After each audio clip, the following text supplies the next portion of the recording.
여러분들은 이 책을 읽으면서 어떤 감동이 느껴졌는지 모르겠습니다.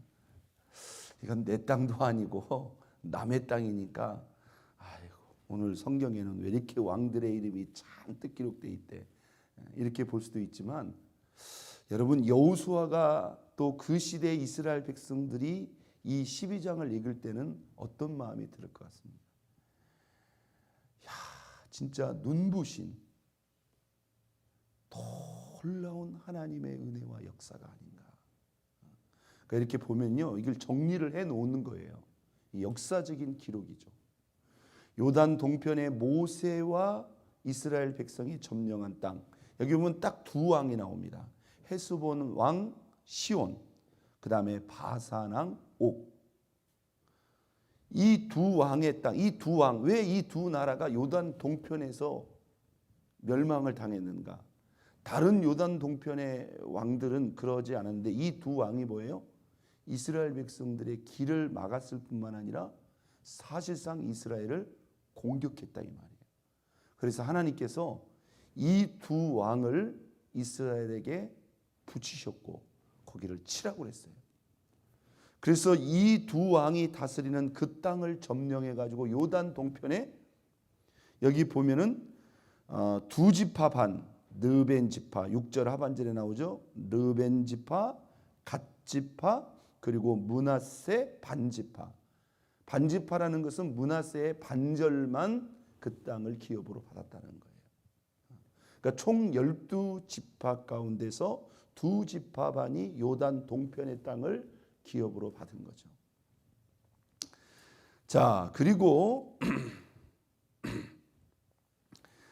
7절 이하의 말씀에 보면 여호수아가 이제 요단 건너편에서 점령하고 정복하고 쳐 죽인 그 왕들의 이름이 쭉 기록되고 있습니다. 제가 저번에도 한번 말씀해 드렸지만, 아니 그 좁은 땅에 왜 이렇게 왕들이 많은가? 여러분들이 그 막 예를 들어서 뭐 큰 나라의 왕으로 생각하시면 안 되고, 뭐 타운이나 조금 크면 뭐 시티 정도의 어떤 그 정도의 개념이라고 생각을 하시면 됩니다.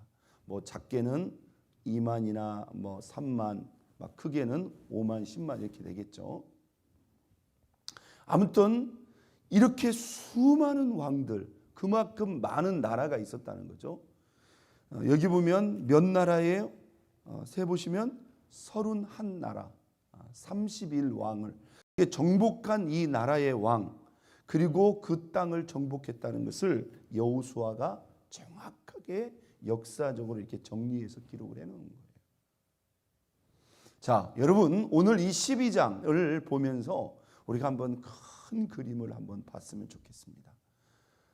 자, 이스라엘의 하나님이 어떤 하나님이에요? 그 하나님이 곧 우리 하나님이 아닙니까?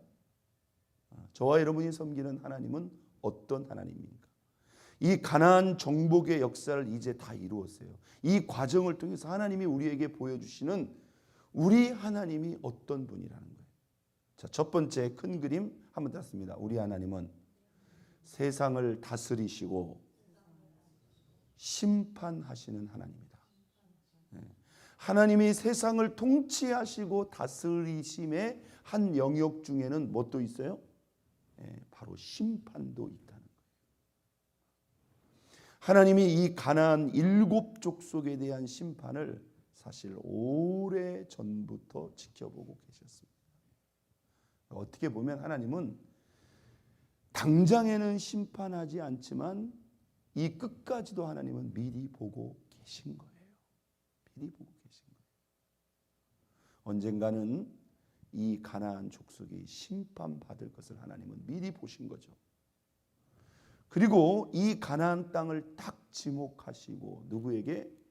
이스라엘의 조상 아브라함과 이삭과 야곱에게 약속하시고, 지금으로부터 600여 년 전에 이 아브라함을 갈대아 우르에서 먼저 이끄셔서 이 땅을 받게 하셨다는 거예요. 자, 이 7족속을 왜 이제야 주셨냐? 왜 이제야 주셨어요? 여러분, 그 믿음의 조상들은 얼마나 믿음이 신실했습니까? 아브라함과 이삭과 야곱, 요셉의 믿음이 얼마나 신실했어요. 그러나 그들은 평생 하나님을 섬겼지만, 그렇게 신실하게 하나님을 신뢰했지만, 그들은 이 약속의 땅이 그들의 땅이 되는 것을 그들을 살아생전에 보지를 못했다 이 말이에요. 왜 그때 그들에게 이 땅을 주지 못했죠? 역시 세상을 다스리시고 통치하시고 공의로 심판하시는 그 하나님의 심판의 때가 이르지 않았다고 그랬어요. 거기 보면 아모리 족속의 죄악이 아직 뭐하지 않았다? 차지 않았다. 이걸 다르게 표현하면 어떻게 표현한다고 그랬죠? 하나님은 여전히 그들에게 기회를 주시는 거예요. 여러분, 하나님이 심판하신다고 해서 무조건 심판하시는 게 아닙니다. 그분의 더 큰 뜻은 또한 구원이신 거예요. 믿습니까? 그래서 이건 하나님이 정확하게 판단하시는 분입니다. 기다리시고 기회를 충분히 줬음에도 불구하고 도저히 안 된다고 생각했어요.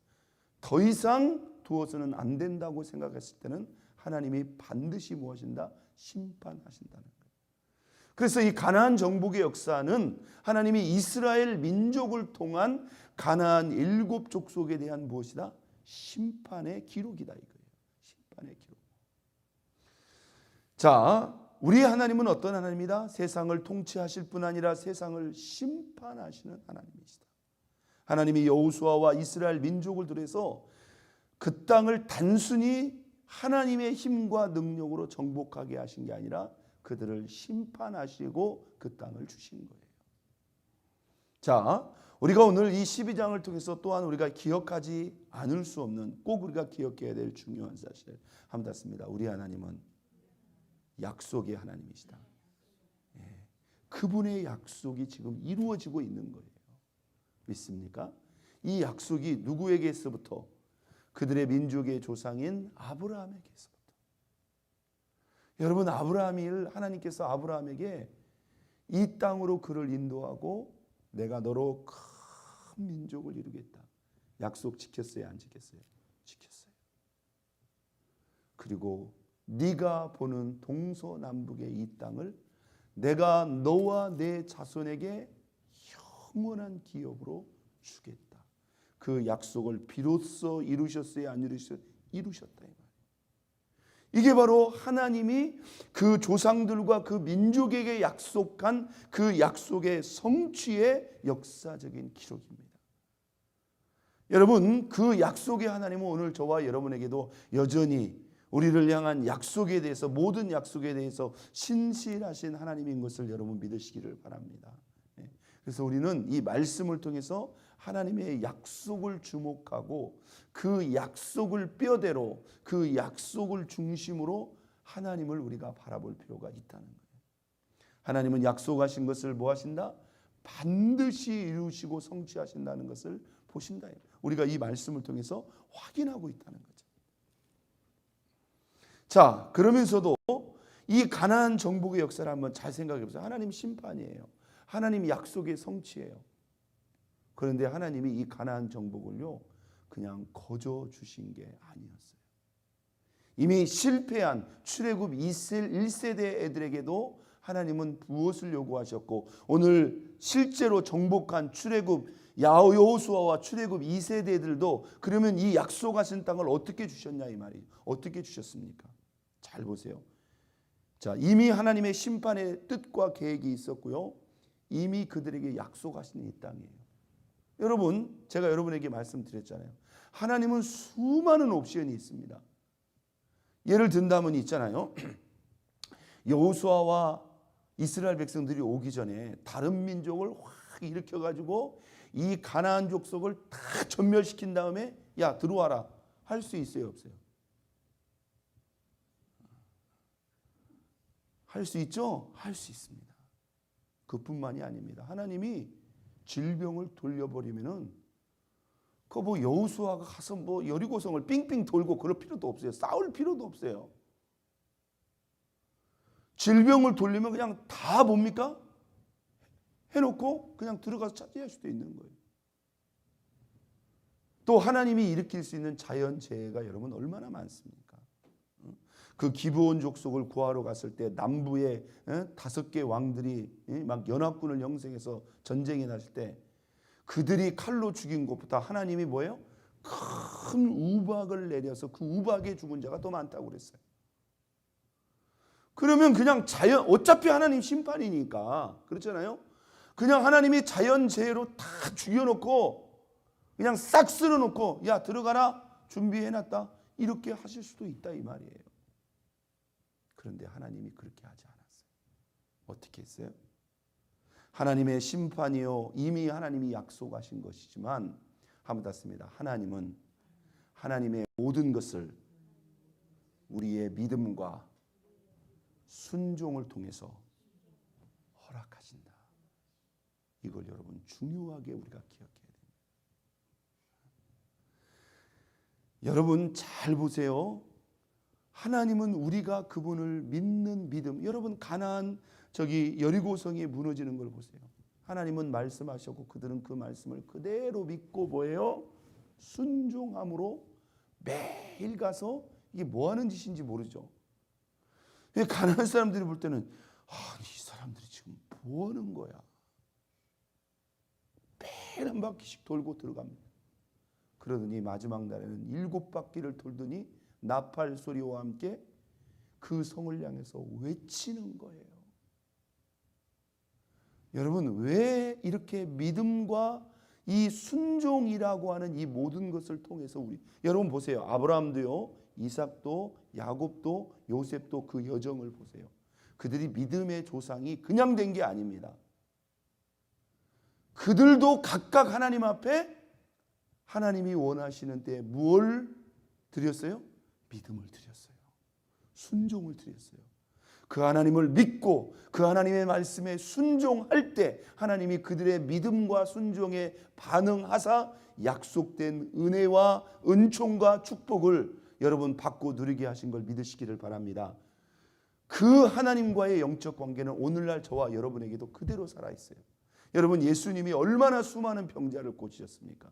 얼마나 수많은 기적을 행하셨습니까? 그런데 하나님이 예수님이 임으로 행하지 않았다는 거예요. 그들의 믿음, 그들의 순종, 주님을 믿는 자들에게, 주님을 믿고 순종하는 자들에게 그 기적과 능력을 보여주셨다는 거예요. 그냥 다 준비해 놓은 거 그냥 들어가요. 여러분 왜 1세대가 실패했습니까? 그들은 남쪽에서 가데스 바네아까지 왔어요. 그냥 치고 올라가면 됩니다. 자기들을 애굽에서 건지시고 홍해를 가르시고 만나로 먹이시고 그 수많은 초자연적인 기적을 자기들의 눈으로 그 현장에 있었던 사람들이 출애굽 1세대들이 12명의 정탐꾼을 가서 보고 와라. 그런데 그 하나님을 새까맣게 잊어버리고 순전히 인간적으로만 생각하고 인간적으로 말하고 안 된다는 거예요. 이거 우리 가면 다 죽는다는 거예요. 못한다는 거예요. 여러분 하나님 믿고 가면 아주 간단하고 단순한 것을요. 그들은 왜 못 들어갔어요? 자, 문 앞에까지 갔는데 그들은 왜 못 들어갔어요? 하나님 믿지 못했어요. 그 하나님을 믿지 못하니 여러분 순종인들 할 수 있는가요? 여러분 믿음 없으면 순종 못합니다. 한번 땄습니다. 믿어야 순종할 수 있다. 예, 여러분 순종 절대로 순종하는 척 할 수 없어요. 믿는 사람만이 행할 수 있고 믿는 사람만이 순종할 수 있는 것입니다. 믿으시면 아멘. 여러분 그래서 우리가 하나님과 우리와의 관계는 바로 그거. 오직 나의 의는 무엇으로 말미암아? 믿음으로 말미암아. 여기 31명의 왕들 그 어떤 나라도 그 어떤 왕도 그들이 하나님 앞에 드린 믿음과 순종.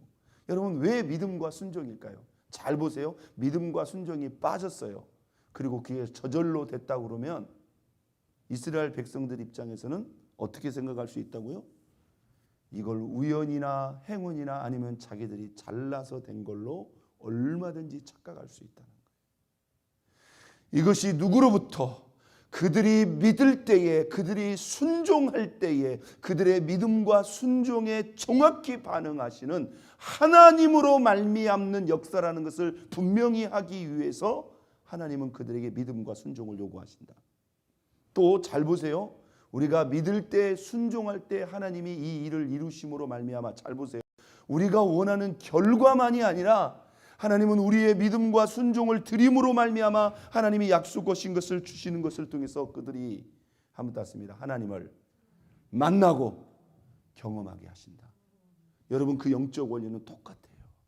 그러니까 안 믿고 하려고 하지 말고요, 순종 안 하고 하려고 하지 말고요, 하나님은 모든 순간 이미 심판이 정해졌고 이미 약속하신 거예요. 그런데도 믿고 순종하라는 거예요. 그냥 누워서 감 떨어지기를 기다리지 말고 믿으라는 거예요. 순종하라는 거예요. 믿습니까? 하나님은 모든 일에 우리에게 반드시 무엇을 원하신다? 믿음과 순종을 원하신다는 것을 우리는 이 가나안 정복의 역사를 통해서 다시 한번 기억하고, 우리 하나님 어떤 하나님? 심판의 하나님, 약속을 반드시 지키시는 하나님, 그리고 그 모든 것들을 행하고 성취함에서 우리에게 믿음과 순종을 요구하신다는 것을 믿고, 오늘도 우리가 그 믿음으로, 그 순종으로 하나님이 약속하신 모든 은총과 축복을 받고 누리는 저와 여러분 모두가 될 수 있기를 예수 그리스도의 이름으로 축원드립니다.